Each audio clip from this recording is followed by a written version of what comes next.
Elle a toujours considéré que ses convictions devaient être une priorité dans sa vie, même si parfois il est difficile de persister, parce que les autres trouvent tes convictions mauvaises, pas en ligne avec la société actuelle, avec ce qu'ils pensent être juste. Pourtant, il n'y a pas vraiment de règles obligatoires. Elle est végétarienne. Alors oublions les normes imposées et laissez-lui la chance de vous expliquer qu'il n'existe pas de normalité. Ressenti, sentiment éprouvé, propre à chaque individu face aux événements d'une vie. La série Ressenti retrace le vécu de 9 femmes et hommes d'origine et d'âge différents, ayant tous en commun le besoin de se livrer. Bonjour. Vous ne connaissez peut-être pas mon visage ou mon nom, mais tout le monde a une histoire à raconter. Alors laissez-moi aujourd'hui vous parler d'un sujet qui me tient spécialement à cœur. Bonjour, je suis Lisa Gebler, j'ai 17 ans et je suis lycéenne dans un petit lycée de Moselle.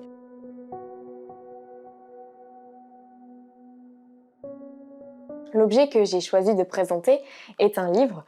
C'est un livre parmi tant d'autres que j'ai dans ma bibliothèque. J'aurais pu prendre celui-ci comme un autre d'ailleurs. Mais c'est tout simplement la lecture, puisque j'ai toujours aimé lire. Ça fait partie de l'une de mes plus grandes passions.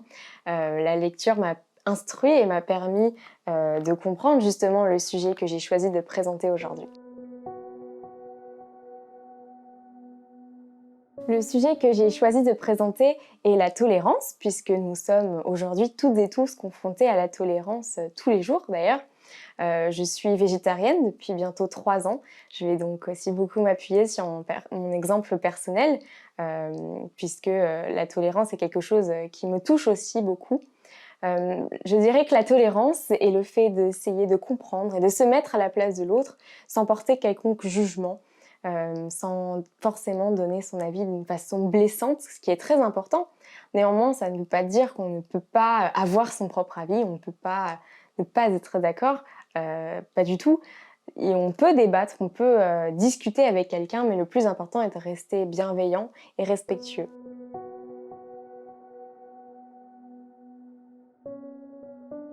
Le premier conseil que je pourrais donner à une personne qui est victime d'intolérance serait de toujours se rappeler qu'elle n'est pas obligée de se justifier. C'est quelque chose au début que j'avais du mal à comprendre. Je me sentais vraiment obligée justement de répondre à toutes les questions qu'on pouvait me poser. Par exemple, tiens, tu veux un bout de mon steak? Ça te manque pas trop la viande? Pourquoi t'as arrêté de manger de la viande? Alors même si ce sont des questions qui parfois ne sont pas méchantes ou pas dans l'optique de blesser, c'est très redondant et je me sentais obligée de tout le temps répondre, de tout le temps devoir justifier mes choix. Et aujourd'hui, ça va beaucoup mieux.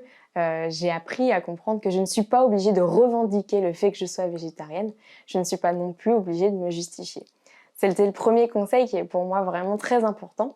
Le deuxième que je pourrais donner est aussi de se rappeler de toujours essayer de se mettre à la place de l'autre, de toujours essayer de se dire que si la personne a fait par exemple une réflexion blessante ou c'est peut-être tout simplement parce qu'elle n'est pas au courant et essayer de ne pas se braquer ou s'énerver tout de suite, mais peut-être juste se dire que voilà, elle n'est pas au courant, je vais essayer de discuter un petit peu et du coup continuer le dialogue normalement.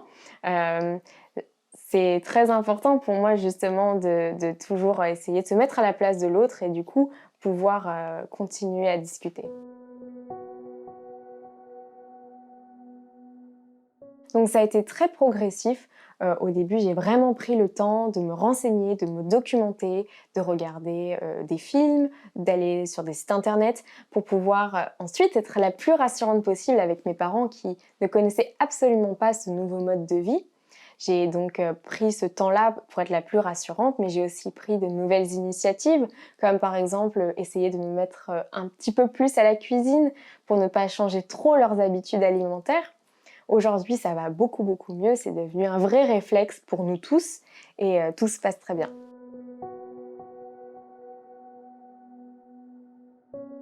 Aujourd'hui, ça va un peu mieux. J'ai pu grandir un petit peu au bout de 3 ans, avec le fait d'être végétarienne. Au début, j'avais beaucoup de mal à comprendre qu'on puisse ne pas être d'accord avec moi. par exemple, quelqu'un qui avait conscience de la violence animale, qu'elle puisse continuer à consommer de la viande, pour moi, c'était impossible.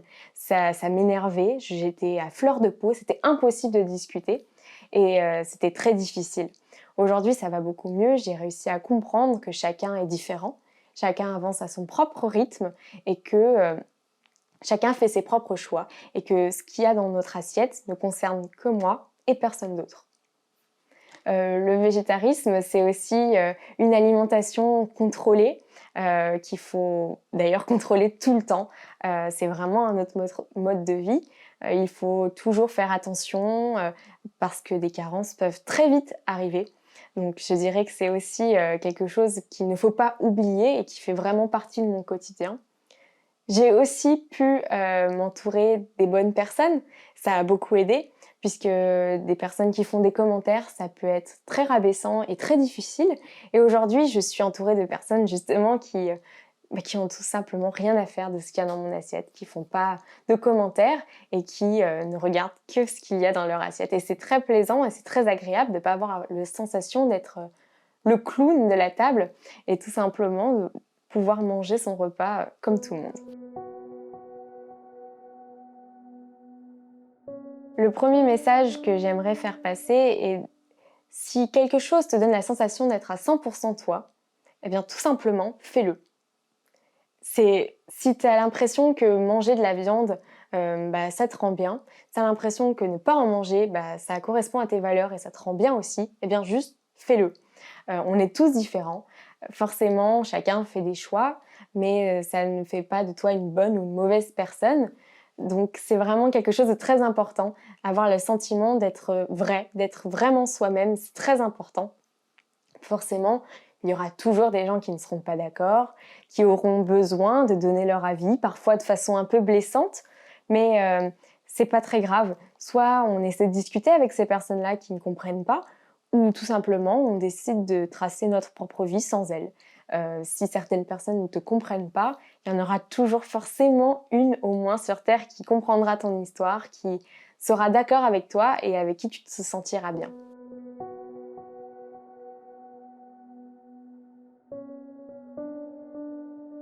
L'objet que j'ai choisi de présenter pour clôturer cette interview est un crayon de papier, plus précisément un stylo, puisque c'est grâce au stylo qu'on peut écrire sur du papier et donc on peut écrire sa propre histoire. Si on peut faire la référence au premier objet que j'ai présenté, qui est un livre, grâce au stylo, on peut écrire son histoire comme on en a vraiment envie et donc être l'auteur de sa propre vie.